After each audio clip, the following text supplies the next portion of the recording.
KTN Maharashtra न्यूजमध्ये आपले हार्दिक स्वागत. आपण पाहत आहात केटीएन महाराष्ट्र न्यूज. काही ठळक बातम्या. धक्कादायक आहे. आमच्या आया बहिणींच्या व्यथा मी ऐकल्या. तर ही घटना काही साधी नाहीये.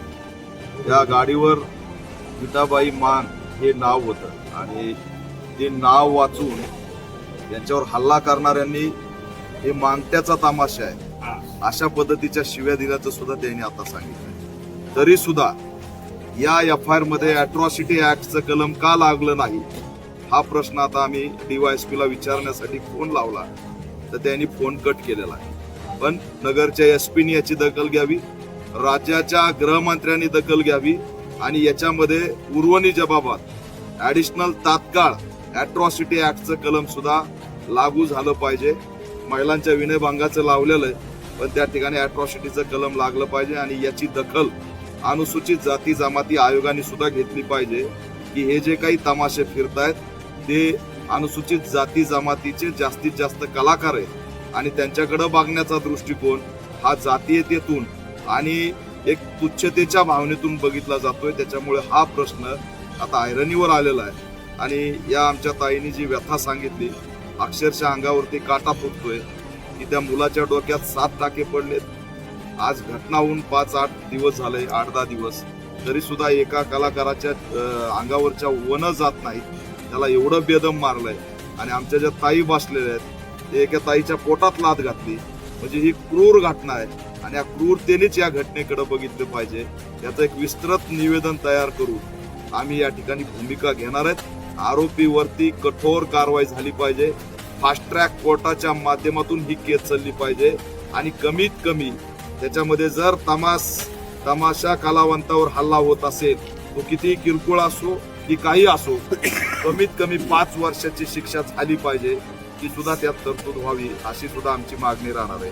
आणि या माध्यमातून या सगळ्या तमाशा कलावंत पीडितांना मी शाश्वत करू इच्छितो की यापुढे तुम्ही एकटे नाहीत. हा पॅन्थर मुवमेंट घेऊन दीपक केदार तुमच्या पाठीशी उभा राहील आणि महाराष्ट्रात वावरत असताना तुमच्या जर केसाला जरी कुणी धक्का लावायचा प्रयत्न केला तर त्याला पॅन्थर स्टाईलने ठोकून काढल्याशिवाय आम्ही राहणार नाहीत हा इशारा सुद्धा नराधामांना देतोय. आजपासून महाराष्ट्रात जिथे जिथे तमाशा कलावंत येतील, सांस्कृतिक कलावंत येतील, ते कोणत्याही क्षेत्रातले असू त्यांच्याकडे आदराने बघितलं पाहिजे. कारण हे क्षेत्र या ठिकाणी टिकलं पाहिजे. हे क्षेत्र टिकलं तर महाराष्ट्राची ओळख टिकणार आहे. हे क्षेत्र जर टिकलं नाही तर महाराष्ट्राची ओळख गोरेगावच्या ड्रग्ज प्रकरणाकडे जाईल आणि हेच यांना आणायचंय. म्हणजे मुंबईमध्ये पोलिसाच्या संरक्षणात गोरेगावचा ड्रग्ज कार्यक्रम चालतो. आनंद पटेल गुजराती तो नागपूर आणि गुजराती कनेक्शन मधून ड्रग्ज पोरायला देतो. 2 मुलं मेले, 2. आमचा एक तरी तमाशा फड दाखवा की ज्याच्यामुळे कुणाची हानी झाली. अन्याय सहन करून कधीही कुणाच्याही जीवित असे आम्ही कधी खेळलो नाही किंवा आमच्यामुळे कुणाला त्रास झाला नाही. 3.5 लाख रुपये तिकीट होतं त्या कॉन्सर्टचं मुंबईच्या. एक जणाचं 3.5 लाख आणि ड्रग्ज वाटलंय, 2 लोक मेलेत आणि तिथं गृहमंत्री आणि पोलिसांचं संरक्षण, तिथं पोलिसांच्या परवानग्या, थेट परवानग्या, सगळं काही त्यांना सुविधा आणि तमाशा कलावंतांवरती हल्ले, काचा फोडल्यात, बॅगेतून पैसे काढले 1.25 लाख रुपये. ही भरपाई सरकारने तात्काळ दिली पाहिजे. 25 लाखाची मदत झाली पाहिजे. आणि महाराष्ट्रातल्या कलावंतांना आव्हान करतोय, त्या ठिकाणी खासदार अमोल कोले तुम्ही कलावंत आहेत, होय तुम्ही स्टँडर्ड कलावंत आहेत. तमाशा फड सुद्धा कलावंतांचा एवढं लक्षात ठेवा. आणि यांना असं तुमच्या मतदारसंघात असून तुम्ही जर भेटायला येत नसताल तर हे महागात पडेल. तुमचा जर फोन बी येत नसेल तर हे दुर्दैव आहे. तुम्ही एवढे प्रस्थापित झालात की कलावंतावर हल्ला झालाय तरी तुम्ही त्यांना एक फोन करू शकत नाहीत, डीवायएसपी ला विचारू शकत नाहीत, एसपी ला विचारू शकत नाहीत, सरकारला विचारू शकत नाहीत. कलावंतांनी जगायचं कसं? आज आम्ही पोटासाठी झटतोय. आमचा संघर्ष खूप छोटा आहे. याच्यातून कुणाचा बंगला होत नाही, कुणाचा गाडी होत नाही. कधी रस्त्याने गेलात तर कुणी दाखवत नाही की हा या तमाशावाल्यांचा बंगला आहे असं कुठं दिसलंय का? अहो घर सुद्धा आम्ही 3-3, 5-5 पिढ्या खपल्यात. विटाबाई मांग, नारायण गावकर यांच्या तमाशाची 5वी पिढी आहे. घर सुद्धा नाही बनवू शकलो. कोण आहेत हे लेकरं काम करणारे? लहान लहान मुलं कशासाठी काम करतायत? आज पोटासाठी खळगी भरताना रडावं लागतंय, विवळावं लागतंय. तिथं सोडावं, मारू नका हो दादा भाऊ मानतायत, तरी सुद्धा त्यांना लाज वाटाना. बहिणी म्हणून बघा ना, आजही आमच्याकडे वेश्या म्हणून रस्त्यावर पडलो. दलितांच्या लेकी रस्त्यावर पडलेल्या नाही. हरामखोरांनो, नराधमांनो, दलितांच्या लेकीकडे तमाशात काम करतात म्हणजे रस्त्यावर पडून नागवण्यासाठी नाही. त्यांतर कुणालाही सोडणार नाहीत, लक्षात ठेवा. कुणी यांच्या पाठीशी नाही. या आविर्भावात राहू नका. त्या ठिकाणी येणाऱ्या काळात त्याचं उत्तर दिल्याशिवाय राहणार नाही. बिंदास फिरायचं, बिंदास त्या ठिकाणी आपलं संघटन करून एकजुटीने लढायचं. तुम्ही कधीही स्वतःला एकटं समजू नका. तुमच्यासाठी चळवळ उभा करतो, तुमच्यासाठी लढायला आणि मरायला मी पुढे येतो. पण तमाशा कलावंतांचं अस्तित्व या ठिकाणी टिकलं पाहिजे, हीच आमची भावना आहे.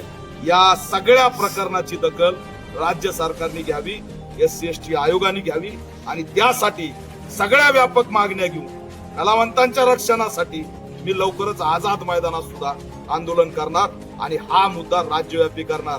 तमाशावर हल्ला झालाय, तमाशा फडातल्या महिलांवर हल्ला झालाय, या तुच्छतेच्या भावनेतून बघू नका. विठाबाई मांग, नारायण गावकर, भारत चीन युद्ध जे आता मी सांगितलं, हे छोटा विषय नाहीये. यशवंतराव चव्हाणांना माहितीये. जर त्यावेळेस त्या सैन्यांचं मनोबल उंचवण्यासाठी विठाबाई मांग जर बॉर्डरवर जीव धोक्यात घालून गेल्या नसत्या ना, तर आज काय या राज्याचं अस्तित्व, या देशाचं अस्तित्व धोक्यात आलं असतं. देशाचं अस्तित्व वाचवणार हे व्यक्तिमत्व आहे आणि त्याचा पुतळा तुम्ही दाबून टाकलाय. त्यांचं स्मारक नाही. ज्या गावाला राष्ट्रपती पुरस्कार नारायण गावकरांमुळे मिळालं, त्या गावाचं अस्तित्व त्या आमच्या आईमुळे आणि तिचं अस्तित्व तुम्ही नाकारणार, हे आम्ही चालू देणार. त्याच्यामुळे याची दखल घ्या. ही छोटा विषय नाही, हा गंभीर विषय.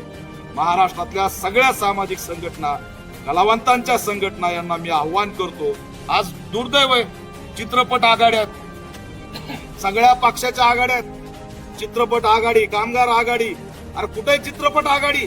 एखाद्या चित्रपट आघाडीचा फोन आला, मनसेच्या आघाडीचा फोन आला, तिकडे काही मराठी कलावंतांना काही झालं, हिंदी कलावंतांना काही झालं, ती मनसेची ती आघाडी जाती तिथं का बरं नाही येत?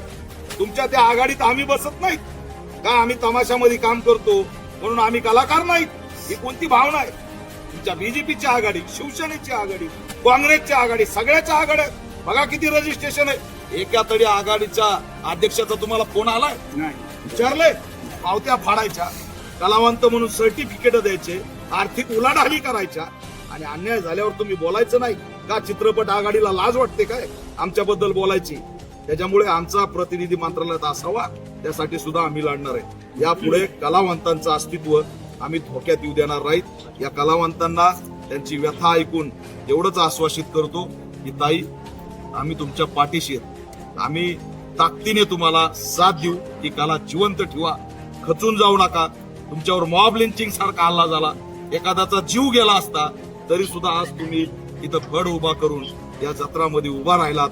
हीच धमक तुम्ही दाखवा, खचून जाऊ नका. एवढंच असणार आव्हान. परिसरातील घडामोडी पाहण्यासाठी पाहत रहा KTN Maharashtra news. Channel subscribe करा, लाईक करा, पुढील ग्रुपवर शेअर करा.